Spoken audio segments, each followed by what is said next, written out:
Hello, my Socratica friends. We're here to help you be a great student. Notice I didn't say perfect student. Do you expect that of yourself? You might be suffering from perfectionism. This isn't a good thing, even though perfect is right there in the word. Maybe we should call it perfectitis, so it sounds like an inflammation, which it kind of is, an inflamed sense that you need to be perfect. Confession time. This is something I really struggle with, personally. There's this word that got in my head when I was a kid, impeccable. I don't have any idea why I thought this. It didn't come from my parents or my teachers, but I really believed my work needed to be impeccable. My penmanship had to be impeccable. My school uniform had to be impeccable. I had to get 100% on every test. I had to be the best student in the class. Even though I was a very strong student, my perfectionism got in the way of my really enjoying my education. Because I wasn't perfect, I had a hard time appreciating just how much I had learned. I'm still fighting this tendency. I want to be the best I can be, but how can we strive for excellence in a healthy way? We're learning together today, Socratica Friends. Let's talk about how we can cut ourselves a little slack and beat perfectionism. We'll start by addressing our unreasonable expectations. I'm not talking about our goals. Having ambitious goals you want to achieve is terrific. Where it gets us into trouble is when we think our goal should be easy to achieve. We're imagining some ideal outcome, like writing a beautiful computer program or getting straight A's. What we don't fully imagine is what it will take to get there. Okay, all you perfectionist computer programmers out there, how many versions of your code do you think you'll have to write before it's fully functional? Experienced coders know that you should expect error after error after error. And sometimes you have to compromise your standards of writing elegant code just to get it working. It takes a long time and a lot of effort to get to your final product. So when you're beating yourself up for not writing perfect code on your first try, keep this in mind. No one writes perfect code on their first try. Programming is a process of planning, deep thinking, and trial and error. We admire beautiful code precisely because it isn't easy to do. So why are you punishing yourself for not finding it easy? Perfectionism can stop us from even trying something because we think we know ahead of time we won't be good at it. We turn away from opportunities before they even start. This is an example of all or nothing thinking. If you're not the best, why bother? Really? Imagine it's the Olympics. They give the gold medal to the fastest runner. Everyone else in the world should stop running. Don't cut yourself off from an enriching pursuit, learning, growing, just because you're not measuring up to some arbitrary standard on this day. This is the saddest consequence of perfectionism. Not to be over the top about it, but honestly, you are denying the world your brilliance. What if Beethoven didn't share his music because it took him years to write compared with Mozart, who seemed to write down finished compositions on his first try? We need Beethovens just as much as we need Mozarts.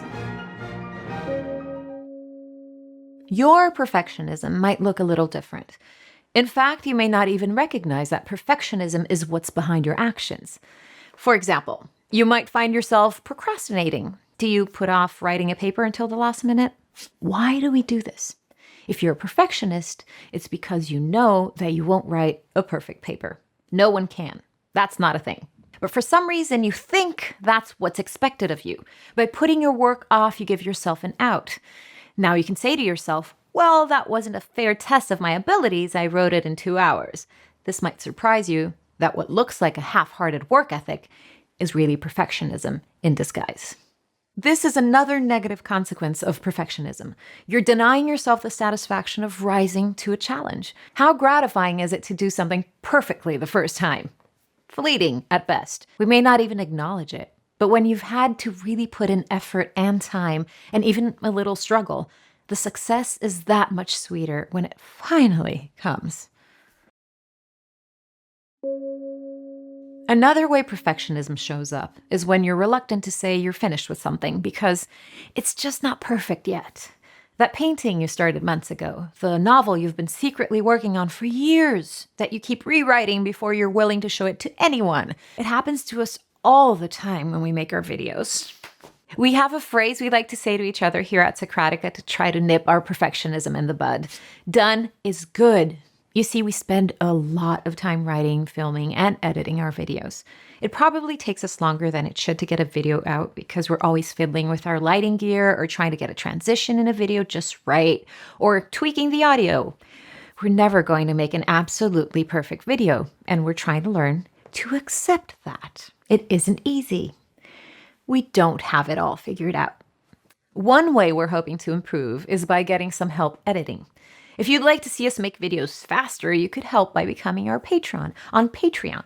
That way we can hire an editor who has a little bit less of this perfectionist streak, but someone who is still good, obviously. I mean, we are Socratica. We still want to make excellent videos for you, just a little faster. So what's the perfect way to fight perfectionism? It may help to recognize emotional reasons for perfectionism. Research professor Dr. Brené Brown sums it up spectacularly. You might say, impeccably. When perfectionism is driving, shame is always riding shotgun, and fear is the annoying backseat driver. There they are, those emotions we've been trying to cover up and push under the sofa so we don't have to deal with them. Shame and fear. On the surface, we think we're trying to be perfect, but what we're really doing is finding a way to not get hurt. Subconsciously, we're saying to ourselves, if I'm perfect, I can avoid criticism. If I never make a single mistake on the job, I won't have to worry about being laid off. If I behave exactly the way they expect me to, they'll like me. Our perfectionism is all about what other people will think of us. How do I measure up? The sad thing is, perfectionism is such a shield against being vulnerable that it also prevents you from being recognized for who you really are. You never feel secure that people know the real you because you're working so hard to put up this false, perfect image. So what can we do to squelch perfectionism since it's such an irrational set of emotions and behaviors? Maybe the answer isn't to push it down out of sight, but rather to bring it out into the light. Journaling is great for this. Write your most unreasonable expectations down. Like, I should get 100% on all my tests, always, forever, and ever.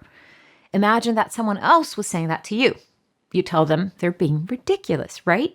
Getting these thoughts out of your head and onto paper can take a lot of their power away. You can also try deliberately leaving something unfinished or not quite perfect. This can be very uncomfortable.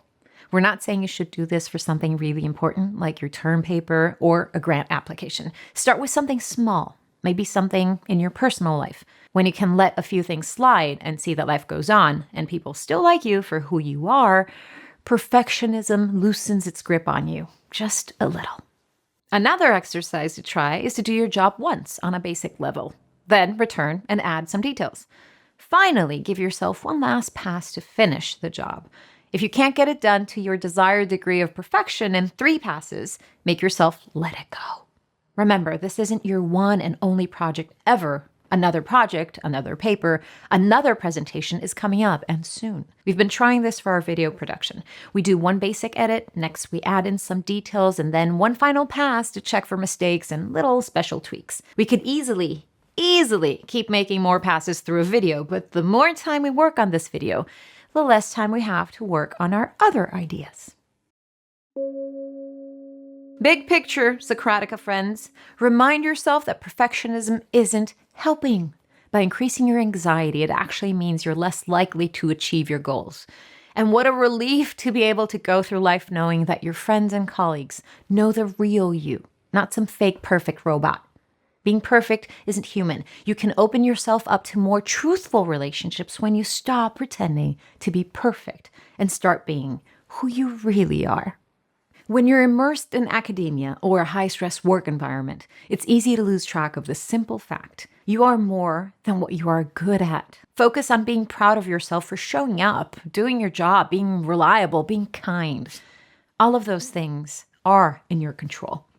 We're all about stretching yourself and getting better here at Socratica. There's nothing wrong with striving, but you can find a way to strive for healthy striving. It's all part of being a great student. Socratica Friends, We literally wrote the book on how to be a great student. Buy your copy today.